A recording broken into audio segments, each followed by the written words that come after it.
रावेरमध्ये मशाले हिंद फाउंडेशनतर्फे शोकसभा आणि काव्यगोष्ठी संपन्न. जिल्हा संपादक हमीद शेख.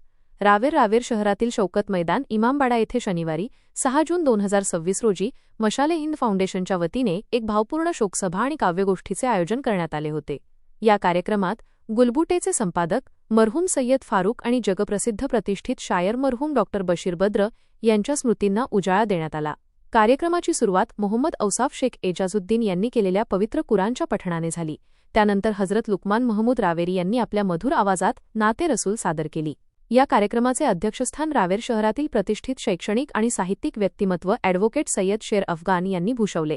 या प्रसंगी बुरहानपूरचे जनाब तन्वीर रझा बरकाती, जळगावचे जनाब वसीम अकील शाह, प्राचार्य शकील खान नसीर खान आणि जनाब शेख सादिक यांच्यासह जनाब आरिफ भाई हे विशेष अतिथी म्हणून उपस्थित होते.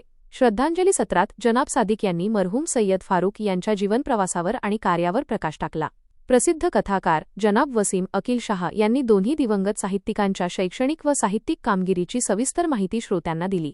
त्यानंतर बुरहानपूर येथील प्रतिष्ठित साहित्यिक आणि सामाजिक कार्यकर्ते जनाब तन्वीर रझा बरकाती यांनी आपल्या विशिष्ट शैलीत मरहूम सय्यद फारूक यांच्या व्यक्तिमत्वाचा आणि त्यांच्या साहित्यिक योगदानाचा सविस्तर आढावा घेतला.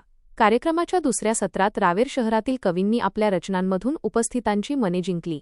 यामध्ये जाबीर रावेरी, अतिक मिर्झा रसूलपुरी, रशीद रावेरी, लुकमान महमूद रावेरी आणि साहिर नुसरत रावेरी यांच्या कविता सादर झाल्या. कार्यक्रमाच्या समारोप प्रसंगी अध्यक्ष ॲडव्होकेट सय्यद शेर अफगान यांनी आपल्या अध्यक्षीय भाषणातून उर्दू साहित्याचे महत्त्व, त्याची उपयोगिता आणि वर्तमान काळात त्याची असलेली निकड यावर सविस्तर भाष्य केले. हा कार्यक्रम यशस्वी करण्यासाठी मशाल-ए-हिंद फाउंडेशनच्या सर्व सदस्यांनी विशेष मेहनत घेतली, ज्यामध्ये अन्सार, एजाज, सय्यद मुझफ्फर अली, निसार, ॲडव्होकेट मुजाहिद शेख, जाबीर, शाहनवाज, सुलतान, डॉ. कामिल अहमद, वाजिद, वसीम, मुजाहिद मेंबर आणि कामिल यांसह अनेक कार्यकर्त्यांचा सहभाग उल्लेखनीय ठरला. संपूर्ण कार्यक्रमाचे सूत्रसंचालन जनाब आसिफ फराज रावेरी यांनी अतिशय सुंदर आणि प्रभावी शब्दांत केले.